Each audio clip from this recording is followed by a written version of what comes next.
Angry rancher bought 4 sisters sold by their cruel uncle. What he built for them changed history. The twin sons of Aridia 7 burned hot against the barren landscape, painting the desert plains in shades of gold and red. Dust swirled in thin storms across the rancher's homestead, a small cluster of metal-end wood buildings perched stubbornly on the edge of a rocky plateau. Life here was hard, and most settlers had long given up hope that the frontier could be tamed. But one man refused to surrender to hopelessness. His name was Jerk Holt. A grizzled human with calloused hands and a sharp mind, Jerk had earned a reputation across the fringe worlds as a man who stood up when others cowered. Rumor had it he once held off a band of raiders with nothing but a sling and some firecrackers. Now, at 50, he had learned to measure strength not just by muscle, but by courage and cleverness. It was late in the evening when Jerk rode in from the outlands, his horse kicking up clouds of dust. He'd received a message from the trade post at Valon's Edge, a warning wrapped in whispers. 4 sisters had been sold by their cruel uncle, a merchant baron named Calvin Ricks, to a high-security labor settlement. They were far from home, alone and trapped. Jerk paused at the edge of a cliff and scanned the horizon. The settlement was a small dot in the valley below, but it was surrounded by fortified walls, watchtowers, and electric fences. Most men would have turned back here, but Jerk was not most men. He clenched his jaw and tightened his grip on the reins.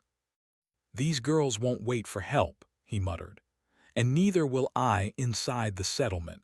The sisters huddled together in the corner of a small, dimly lit room. The oldest, Mara, tried to comfort her siblings, though she herself trembled. "We'll get out," she whispered, trying to make the words believable. "We have to." The other sisters, Lena, Kira, and Sara, looked at her with wide eyes. Their uncle had sold them not because of debts they could pay, but because he saw them as tools, objects for profit. He had always been cruel, but selling his own nieces was beyond anything they could have imagined. Suddenly, a shadow fell across the room. A guard stepped in, his boots clicking on the metal floor. "Lights out in 10, he said, his voice cold. "Don't try anything." "You belong to Master Ricks now." Mara clenched her fists. "We're not his tools," she whispered. Her sisters nodded, holding onto that hope, fragile as it was. Outside, Jerk watched the settlement from a ridge, studying every detail. He noticed the guard rotations, the gaps in surveillance, and the weak points in the perimeter. His plan would not be simple, but it had to succeed. Failure was not an option. He descended carefully, moving like a shadow across the rocky terrain. A handful of allies waited below, friends from past raids, settlers, and even a few former mercenaries who owed him debts. Each of them trusted Jerk because they knew he never abandoned those in need. "Are you sure about this?" asked Laro, a tall man with a mechanical arm. He had fought beside Jerk in countless scrapes. "As sure as I ever am," Jerk replied. "These girls don't deserve this life, and neither do we if we just stand by and watch." The team moved swiftly under the cover of darkness. Using homemade grappling lines, they scaled sections of the walls that were unguarded. Jerk led the way, his eyes sharp and calculating. Every step mattered. One mistake and the sisters would be lost forever. Inside the settlement, Mara and her sisters sat quietly. A faint sound of metal scraping against stone made them tense. Lena whispered, "Do you think someone's coming?" Mara nodded, sensing that their chance had arrived. She peeked through a small window and saw faint shadows moving near the perimeter. "Help is here," she breathed, hope rising like a fragile flame. Jerk and his team reached the sisters' quarters. The lock on the door was simple, mechanical, an easy target for someone with patience and skill. Laro bent over the mechanism, listening to the clicks and whispers of the tumblers. With a soft click, the door swung open. The sisters froze for a moment, unsure if it was a trap. Then Jerk stepped forward. "I'm Jerk Holt," he said gently. "I'm here to take you home." Mara swallowed hard. Home, she whispered, as if the word itself were unfamiliar. Yes, Jerk said with a small smile. A place where no one can sell you, no one can hurt you. You'll be safe with me. The sisters hesitated, then one by one they stepped forward. The moment was quiet, almost surreal, as if the desert itself held its breath. Outside, the escape was not yet complete. Alarms began to ring. The uncle's security systems had detected the breach. Lights flashed across the walls and armed guards rushed toward the sisters' quarters. Jerk's team moved quickly. "Go," he shouted. "Stick to the shadows." The sisters ran, hearts pounding, guided by Jerk and his team. They slipped through hidden tunnels, avoided laser grids, and scaled the walls just as reinforcements arrived. Bullets and energy pulses zinged past, but no one was hit. The human ingenuity of the rancher and his team, combined with the sisters' courage, was enough to outsmart the technologically superior forces. At last, they reached the rendezvous point where the horses waited. Jerk helped the youngest, Sara, onto a steed, then Lena, Kira, and finally Mara. He mounted his own horse and gestured for the others to follow. The chase was tense. Drones buzzed overhead, scanning for heat signatures, and guards pursued on foot. But Jerk had prepared for this. Using the terrain to their advantage, they ducked into narrow canyons and twisted gullies, confusing the drone's sensors. Each move was deliberate, precise, the product of a mind that had spent years surviving on the harshest frontiers. Hours later, as the twin suns began to rise, they reached a hidden ridge overlooking the settlement. The sounds of pursuit faded behind them. For the first time, the sisters allowed themselves to breathe. Mara looked at Jerk, tears in her eyes. "Thank you," she said softly. You saved us." Jerk shook his head. "No," he replied, his voice gentle but firm. "You saved yourselves, I just made sure no one stopped you." Sara leaned against him, exhausted but safe. "Where are we going now?" she asked. "To a new home," Jerk said, scanning the horizon. "Somewhere the sun doesn't burn quite so harshly and the earth still has room for us to grow. You'll see. One day you'll laugh about this, maybe even forget you were ever afraid." The sisters exchanged glances. Fear still lingered, but so did hope. A hope that had been nearly extinguished but was now rekindled by human courage and ingenuity. As they rode toward the distant plains, the wind carrying dust and the smell of possibility, Jerk knew that the journey had only just begun. The uncle's revenge would come, but he did not fear it. Humans had a way of turning the impossible into the achievable, and he had no doubt that these girls, once victims, would become forces to be reckoned with. That night under the twin moons of Iridia 7, 4 sisters and a rancher watched the stars. The future was uncertain, but it was theirs to shape. And somewhere deep in the desert, a seed of change had been planted, one that would grow to challenge the very powers that thought they could control humanity. The day after their daring escape, the desert plains of Iridia 7 seemed less threatening. The sun rose slowly over the horizon, painting the sky in soft shades of orange and pink. For the first time, Mara, Lena, Kira, and Sara felt a flicker of safety. They had survived, and now they had a chance to begin anew. Jerk Holt led them to a narrow valley hidden by jagged rocks, a place he had discovered years before but had kept secret. The valley was small, but it was fertile by frontier standards. A thin stream cut through the middle, the water clear and cold. Sparse trees grew along its banks and the soil, though dry in patches, was rich enough to support crops. "This is it," Jerk said, dismounting his horse. He ran his hand over the bark of a small tree. "This is your new home, safe, hidden, and far enough from prying eyes." The sisters looked around in awe. They had never seen such a place. For Mara, the oldest, it was a sign of hope. "It's perfect," she said softly. "We can start over here."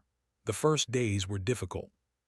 The sisters had been trained in basic technology and household management by their uncle, but building a settlement from scratch was entirely different.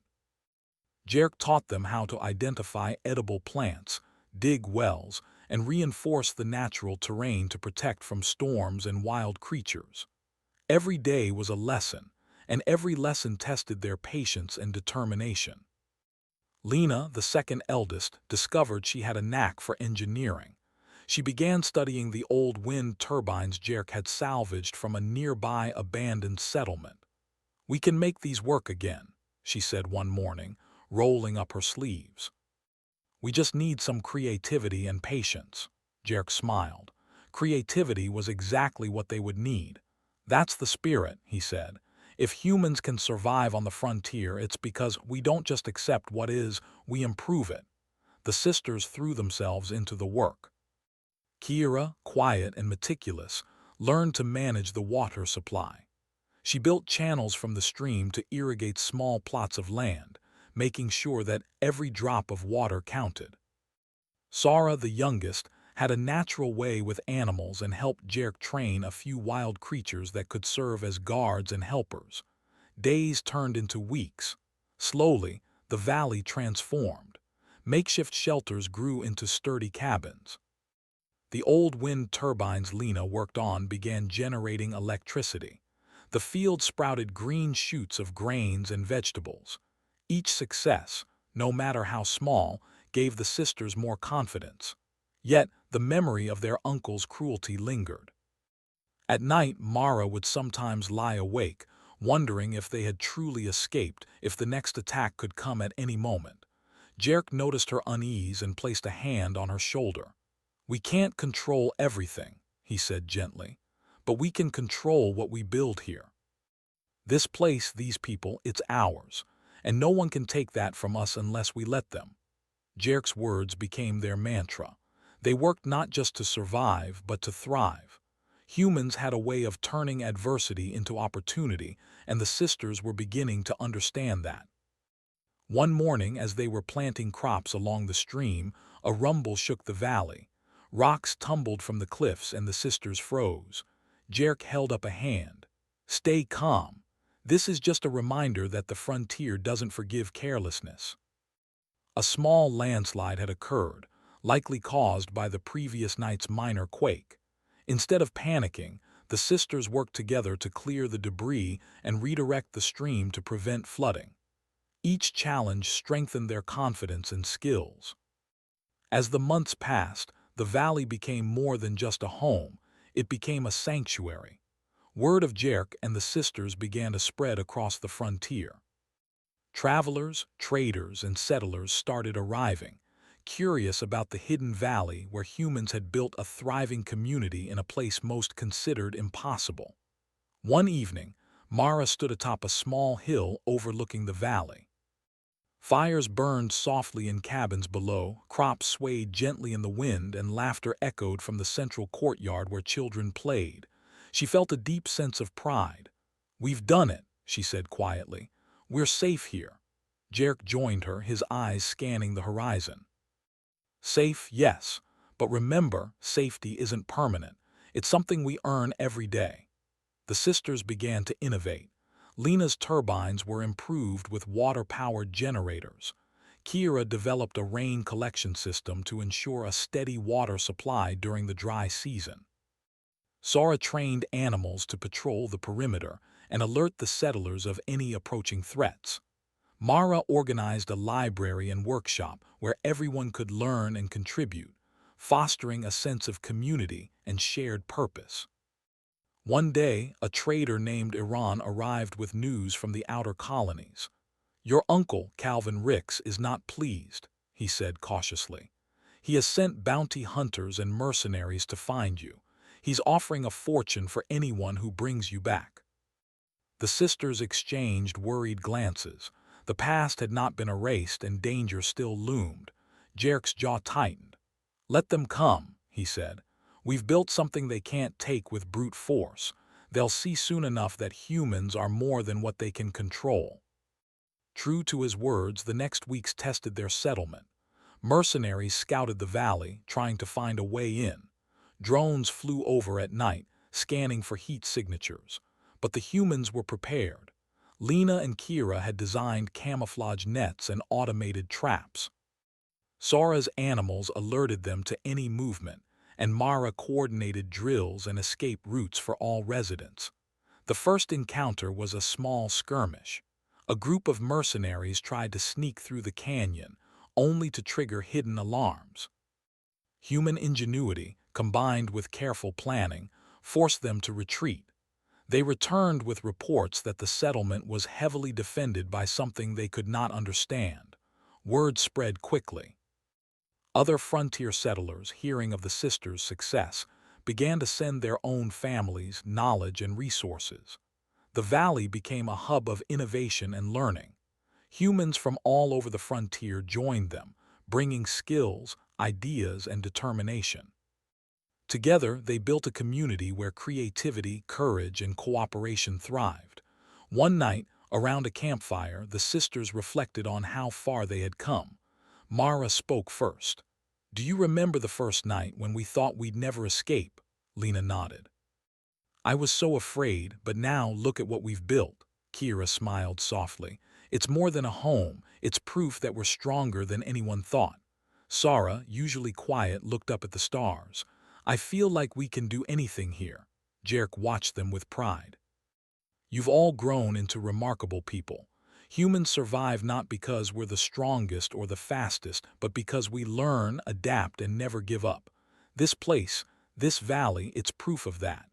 The valley continued to flourish. Crops thrived, cabins multiplied, and children played freely in the fields. Travelers began to call it Haven, a name that stuck. It was a place where humans could create, innovate, and protect what mattered most.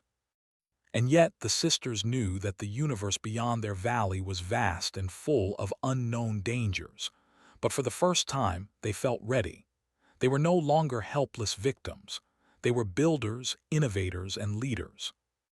And they had Jerk Holt to guide them, a man who had risked everything for the sake of courage, justice, and the human spirit.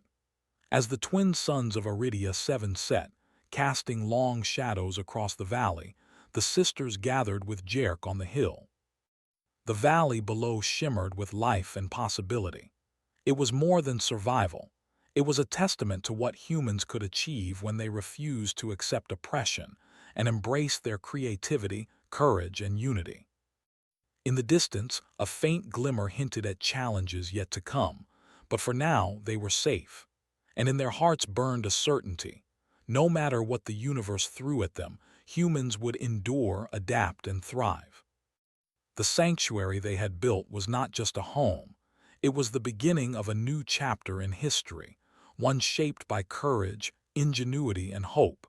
Haven was no longer just a hidden valley, it had become a symbol.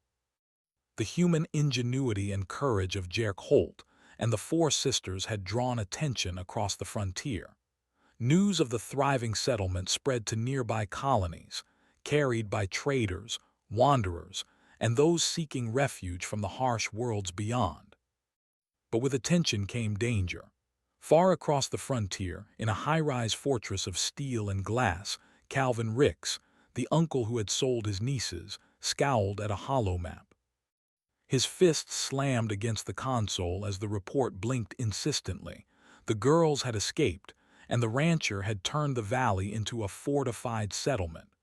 "They've built a stronghold in the desert," one of his lieutenants said cautiously. "Mercenaries tried to infiltrate, but they failed. The humans, they're cleverer than expected." Calvin's eyes narrowed. "Humans are always cleverer than expected," he muttered. "But clever doesn't mean invincible. I will not let them humiliate me. Send more forces. Drones, mercenaries, anyone. I want them captured or destroyed." Back in Haven, the morning air was calm, almost deceptive in its serenity. The sisters rose with the sun, tending to crops, repairing structures, and preparing for the day's work. Despite the peace, tension lingered. Mara had organized a council meeting for the settlers to review security measures and contingency plans. "Remember," Mara said, her voice firm yet calm, "we are safe, but only as long as we stay vigilant. The universe is unpredictable and enemies never rest." Jerk nodded beside her.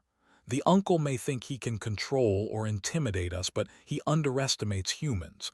We adapt, we survive, and if he comes, we will be ready. Lena had been working on improvements to the wind and water turbines. I've designed a network of automated alarms, she explained. If anyone tries to enter the valley without permission, we'll know instantly. Plus, we can redirect drones or trap intruders without putting people in danger. Sarah, who had grown confident in her role with the animals, added, and my patrols are doubling. The animals can detect almost anything that moves, even at night. Kira, always meticulous, had been monitoring water and food supplies. We have enough to last for months, she reported. Even if the uncle sends a large force, we won't run out of essentials, and our tunnels provide safe hiding spots. It was a testament to their collective effort that Haven had become not just a safe valley, but a fortress of human ingenuity.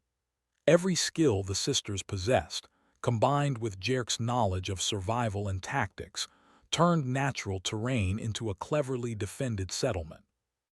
The first test of Haven's defenses came sooner than expected. Late one evening, a scout drone appeared over the valley, its lights scanning for heat signatures. Lena noticed it almost immediately, thanks to the mirrored sensors she had installed on the hills. There's something out there, she whispered, pointing to the faint hum in the sky. Jerk's face darkened. The uncle is testing us. Stay calm. Let's see what they try.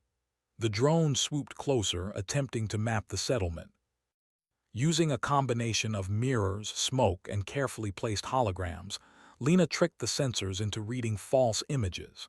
The drone's systems faltered and it quickly retreated, leaving Haven untouched. That's human ingenuity for you, Jerk said with a small grin.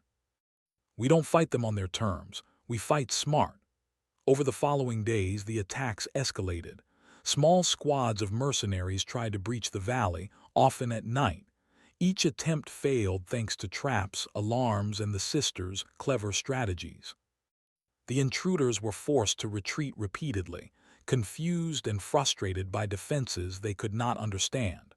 Mara took charge of training the settlers in tactics. Remember, she said, we don't have the same weapons or numbers as our enemies. But we have each other and we have the terrain. Use it, think ahead, outsmart them, and you survive. It wasn't just about defense. The sisters began innovating new ways to turn the valley itself into a protective system. Lena worked on energy nets powered by the turbines that could temporarily disable electronic devices. Kira developed water traps that could flood narrow passages, creating obstacles without harming anyone. Sarah trained animals to alert settlers with different signals, depending on the type of threat. Even the settlers themselves learned to think like defenders. Children carried small warning devices. Farmers rigged simple but effective alarms in the fields. Everyone contributed, and the result was a community that was more than just humans. It was a well-coordinated living system. Despite their successes, tension remained high. Mara noticed the sisters sometimes lingered near the edge of the valley at night, looking toward the horizon. The fear of their uncle and his relentless pursuit never fully left them. One night, as the sisters gathered around a fire, Mara spoke. We can't ignore him forever. He won't stop sending forces. Jerk, sitting beside her, nodded. Then we prepare. Haven isn't just a home, it's a statement. They can send all the mercenaries they want. They'll find out that humans are clever, resilient, and united. And that's something no machine or army can take away. The first large confrontation came weeks later. A convoy of heavily armed vehicles and drones appeared on the ridges surrounding the valley. The settlers spotted them early, thanks to patrols and lookout towers. Jerk and the sisters quickly organized a plan. The humans did not attack outright. Instead, they used their knowledge of the terrain to create confusion. Smoke screens, reflective mirrors, and hidden trenches turned the enemy's advantage into a trap. When the mercenaries advanced, they were funneled into narrow passages where their numbers became a liability. Sara's trained animals darted between vehicles, triggering alarms and creating chaos. Lena's energy nets temporarily disabled drones, while Kira's water traps flooded the canyon, slowing movement and forcing retreat.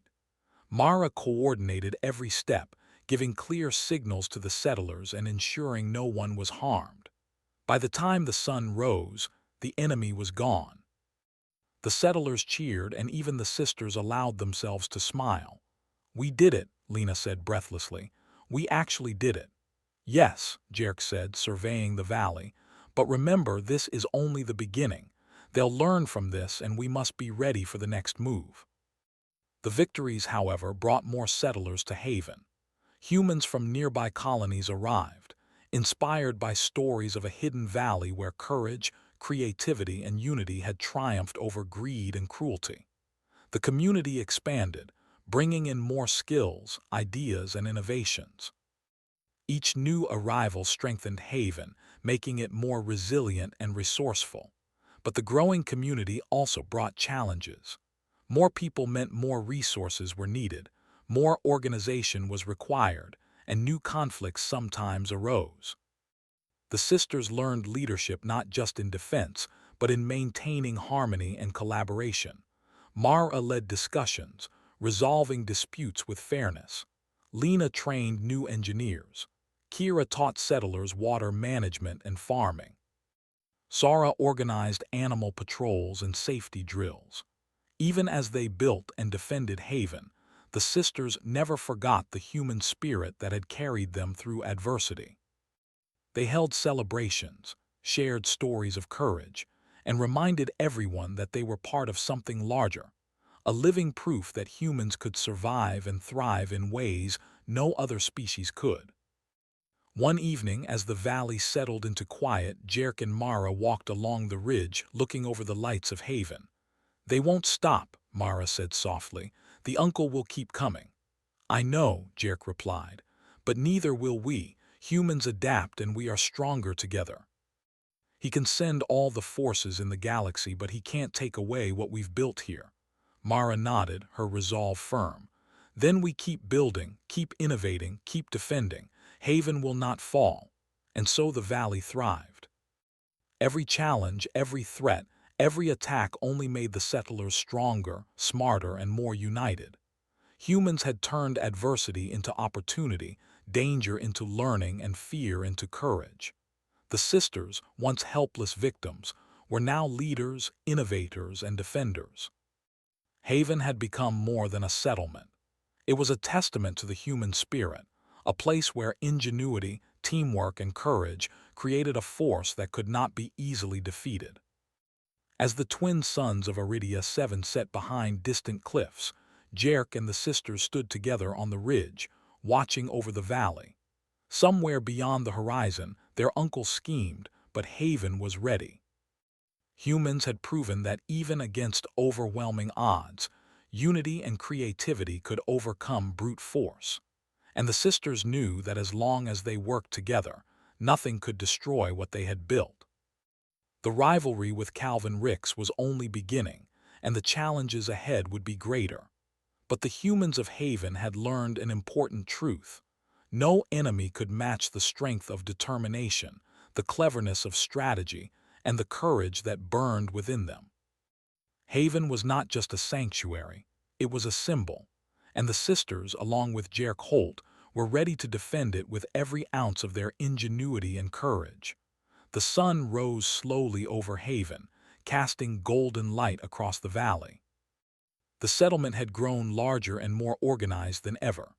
Fields of crops swayed gently in the wind turbines hummed quietly on the hills, and smoke from chimneys marked the cabins where settlers worked, laughed, and lived together. Haven had become a thriving symbol of human resilience, but peace was fragile.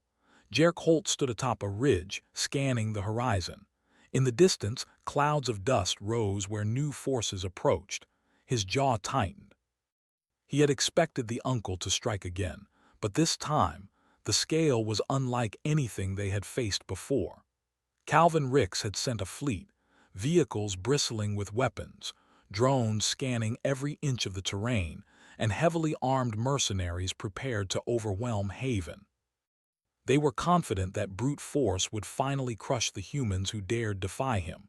Jerk turned to the sisters, who were gathered nearby, preparing their own defenses. Mara had a calm, commanding presence. "This is it," she said. "Everything we've built will be tested. Remember, we don't fight like they do. We fight smart and we fight together." Lena adjusted the energy nets she had installed along the hills. "They'll try to disable our systems first," she said. "We need to be ready to improvise if anything fails." Kira checked water channels and flood gates, ensuring they could control the flow to slow or block enemy movement. "We can use the terrain to our advantage," she said. "The valley is ours. Every canyon, every ridge works for us." Sora trained animals to patrol and provide early warnings, coordinating with human lookouts. "They'll never get close without us knowing," she said, her voice firm. Jerk nodded. "Good. Then let's make sure they regret ever coming here." The first attack began at dawn. Drones flew over the valley in tight formations, scanning for heat and movement. The mercenary convoy advanced through the canyons, weapons ready. But Haven was ready. Lena activated the energy nets, causing the drones to malfunction and crash harmlessly into the ground. Smoke and mirrors confused their sensors, making the drones misread the location of the settlement. "Now!" Mara shouted, and settlers moved to positions along ridges and in hidden trenches. Water gates opened, sending torrents down narrow passages, slowing the vehicles' advance. Sora's trained animals darted between the enemy, triggering alarms and causing chaos. The mercenaries struggled to adapt. They were armed with advanced technology and brute force, but the humans' clever use of the terrain and traps made them easy targets for misdirection. Every time they tried to push forward, they were funneled into bottlenecks or forced to retreat. Lena activated her secret weapon, a network of mirrors that focused sunlight onto sensors, temporarily blinding the enemy's targeting systems. The effect was immediate. Drones lost control, vehicles veered off course, and communication signals were disrupted. "This is incredible," Kira shouted. "They can't even see what's happening." Jerk smiled, a rare moment of relief. "Humans aren't predictable. That's why they can't beat us." The battle raged for hours. Calvin's forces tried every tactic, flanking maneuvers, hidden explosives, and even aerial strikes. But the sisters and settlers were always one step ahead. They used the valley's natural features, combined with their inventions, to turn every attack into an advantage. As the day progressed, it became clear that Calvin had underestimated the humans' creativity and coordination. The mercenaries grew frustrated, and some began to retreat, only to encounter new obstacles that had been carefully planned by Lena and Kira. Mara coordinated counter-movements, ensuring that no part of Haven was left vulnerable. By afternoon, the enemy was in disarray. Drones had crashed, vehicles were stuck in flood channels, and the mercenaries were exhausted and confused. Jerk knew they had a chance to end the attack without risking lives. "Prepare the final move," he said. The sisters revealed the secret innovation they had been working on for months. Lena's turbines had been connected to a series of mechanical devices buried beneath the valley, devices that could manipulate the terrain itself. Kira had refined water channels to control flow with precision. Together, they created a system that could temporarily reshape the valley to block enemy movement and protect settlers. Mara gave the signal. With a coordinated effort, water surged into flood channels, hidden gates redirected enemy vehicles, and mechanical barriers rose from the ground. The valley seemed to shift, funneling the mercenaries into traps and slowing their advance. Energy nets and mirrors continued to disrupt drones, leaving the attackers vulnerable and confused. Jerk led a small group of settlers on a flanking maneuver, targeting the enemy's command vehicle. Using their knowledge of the terrain, they struck quickly and decisively, disabling communication and forcing further retreat. The remaining mercenaries, now disoriented and low on resources, had no choice but to withdraw. By evening, the valley was quiet once more. Haven had survived the largest attack it had ever faced. The settlers cheered, exhausted but victorious. Mara looked over the valley, pride shining in her eyes. "We did it," she said softly. "We protected everything we've built." Jerk approached, placing a hand on her shoulder. "We didn't just survive," he said. "We showed them that humans can turn anything against their enemies, brains over brawn, courage over fear. They underestimated us, and that's why we won." The sisters gathered to discuss the battle and review the lessons learned. "We need to keep improving," Lena said. "They'll return and they'll be smarter next time." Kira nodded. "We can fortify the valley even more and continue teaching settlers how to defend themselves." Sora added, "And our animals will be ready. They sense danger better than any machine." Mara smiled at them, her confidence growing. "Then we keep building, keep innovating. Haven is more than a home now, it's a statement. And no matter what comes next, humans will never back down." The next days were spent repairing minor damages and improving defenses. The settlers worked tirelessly, inspired by their recent victory. Haven's walls became stronger, traps more sophisticated, and communication systems more reliable. The valley had survived one of the greatest threats it would ever face, and the humans had emerged smarter, stronger, and more united. But the sisters knew the victory was not just about defense. It was about proving something greater, that humans could think creatively, act decisively, and overcome challenges that seemed impossible. Their inventions, their strategies, and their courage had changed the way others would see humans in the frontier. One evening, as the twin moons of Iridia 7 rose, Mara, Lena, Kira, and Sora gathered with Jerk on a hill overlooking Haven. Fires burned softly below, marking the cabins and fields. Settlers laughed and shared stories of the day's efforts. "We've grown," Mara said quietly. "Not just in numbers, but in spirit," Jerk nodded. "And this is only the beginning.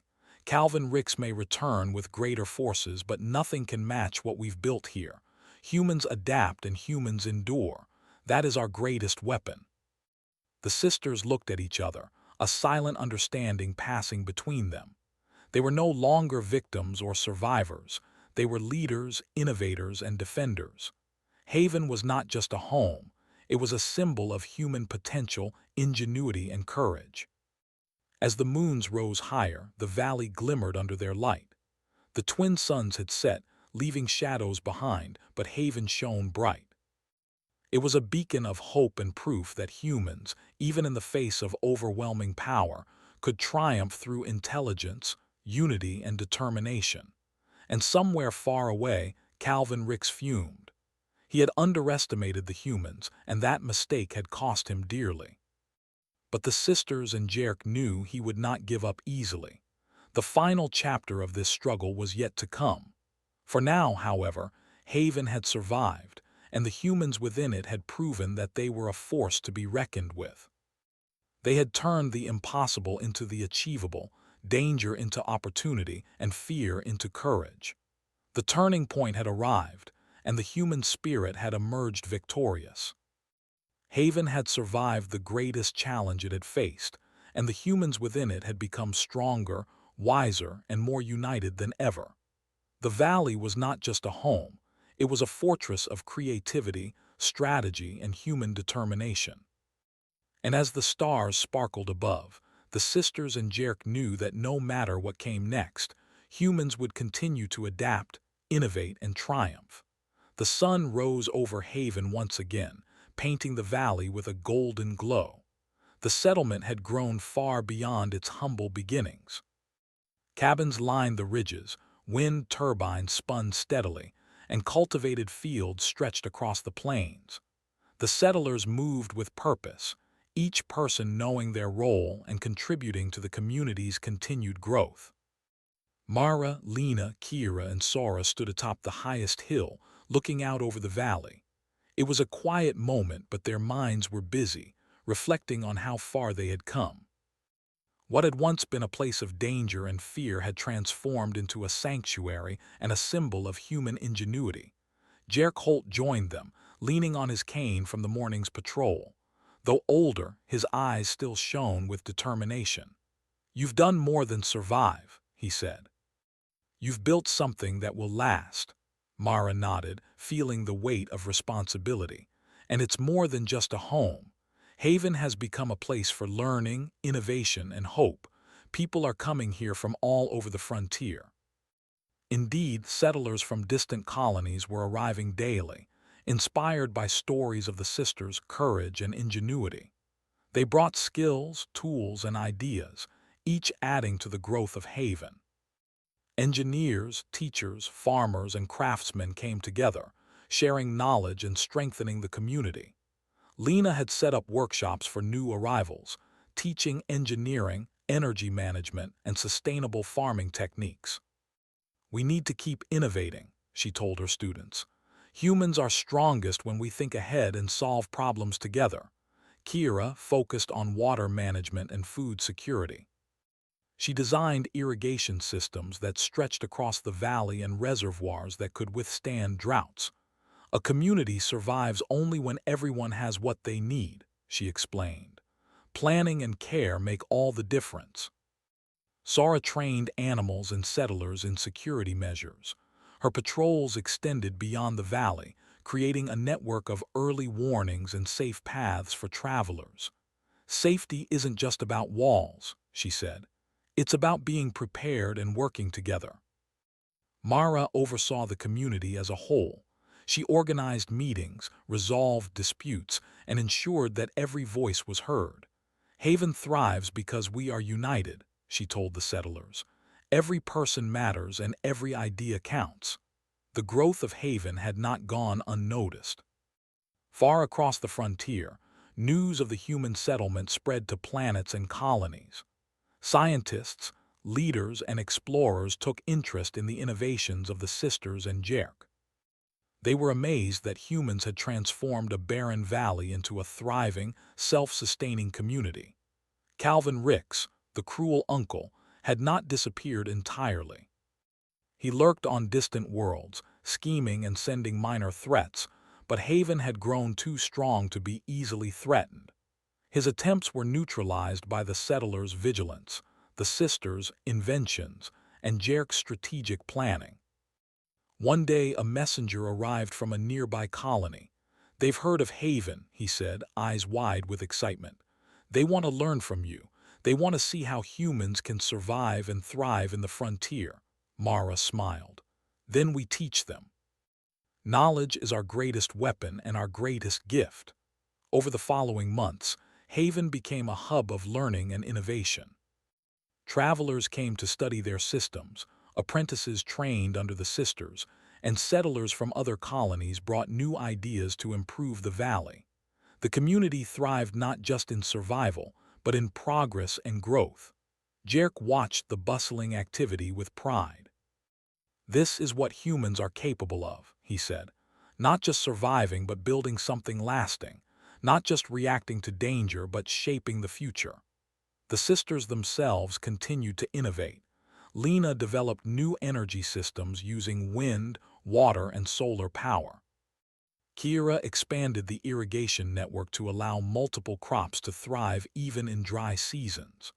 Sora trained more animals, creating an early warning system that extended beyond the valley, and Mara worked tirelessly to guide the community, helping every person find their purpose. One evening, as the twin moons of Iridia 7 rose, the sisters gathered with Jerk around a fire. The settlers had gone to their cabins, leaving the hilltop quiet. The valley below glimmered with lights from the cabins and workshops, a testament to human determination. "We've come a long way," Mara said, her voice soft but steady. "From being prisoners of our uncle to leading a thriving settlement, it feels unreal." Lena laughed softly. "It does, but it's real, and it's ours, every bit of it," Kira smiled. "We've proven something important. Humans are not just survivors. We are thinkers, builders, and leaders. We can take any challenge and turn it into an opportunity. Sora nodded, looking at the stars. And people are coming to learn from us. We're not just protecting Haven, we're spreading knowledge and hope. Jerk listened, his heart full. And that is the true legacy, he said. We didn't just save ourselves. We created something that inspires others. That's what humans do. We leave marks on the world that others can follow. Over time, Haven became a model for human settlements across the frontier. Other valleys, planets, and colonies adopted the methods and systems developed by the sisters and Jerk. Humans everywhere began to see themselves not just as inhabitants of harsh worlds, but as creators, innovators, and leaders. Calvin Ricks eventually became a distant memory. His attempts to reclaim control failed repeatedly, and his power waned as humans flourished elsewhere. The sisters, courage, and the community's ingenuity had permanently changed the balance of power on the frontier. But the most important legacy was not the victory over an enemy. It was the proof that humans could thrive through intelligence, creativity, courage, and unity. The sisters, once helpless victims, had become role models, inventors, and leaders. Jerk, the rancher who had risked everything, had guided them with wisdom and determination. One morning, as the valley awoke to the sounds of birds, animals, and human activity, Mara looked over the fields. Children ran along the irrigation channels, settlers tended crops, and newcomers studied the engineering systems that had saved them time and again. The valley was alive with possibility. We've built more than just a home, Mara said to her sisters. We've built a future, Lena added, and a way for humans everywhere to see what's possible. Even in the harshest places, we can thrive. Kira smiled. It's a legacy not just for us, but for everyone who comes after. Haven will continue to grow and inspire long after we're gone. Sora's voice was quiet but strong, and we've shown that courage, intelligence, and unity are more powerful than any machine, army, or threat. Jerk, standing beside them, placed a hand on Mara's shoulder. You've done all of that and more. Humans are special because we never stop adapting, never stop learning, and never stop fighting for what's right. You've proven that, and Haven proves it every day.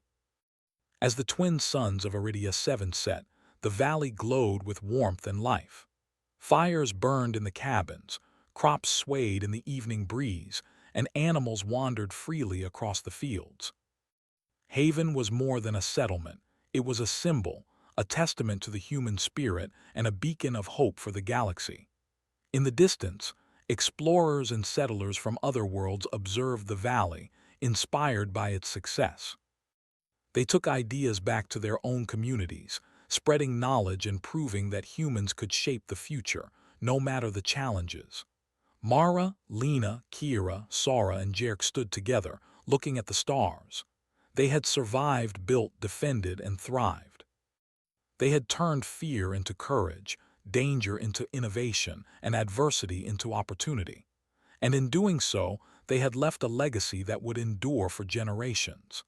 Haven was no longer just a valley on a distant planet. It was a promise. A promise that humans with intelligence, creativity, and courage could change the universe for the better.